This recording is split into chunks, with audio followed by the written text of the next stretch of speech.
Salam. Selamünaleyküm. Çöldən gəlmişsən, spirit vurun əllər və. Daha dur, maskemizi çıkarmadık. O gün zəng elədim, niyə götürmədin? Beni çok sinirlendirmiştin. Allah bir dənə pesdir də udmuşam səni, öldürmüşsən sən də lap. Özləməyə bax, burada olduğumu hardan öyrəndim? Dayımdan. Adaptırım səndədir. Bunu daha sonra sana bizzat iade edeceğim. Ver də zaytkası ölür. Ölüm dediğin nedir ki gülüm? Ha, bu da qutardı ye. Ben bitti demeden bitmez. Axşam nə edirsən?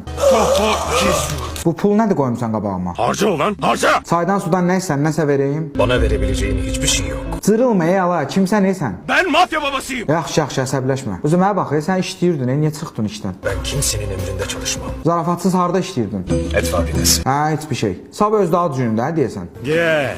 Yox, gəlməyim, indi ora darıskalar, oturmağa zada yer olmaz. Seni oturtacağım yeri biliyorum. Hə, yaxşı gələrəm. Kimləri çağırmısan? Kürt Bedo, Flöt Fethi, Ali Sarıyayla, Üstün Kısa, Bəs Çakır? Süleyman Çakır öldü. Hə, Allah rəhmət eləsin. Bil ki ben ölümden kaçmıyorum.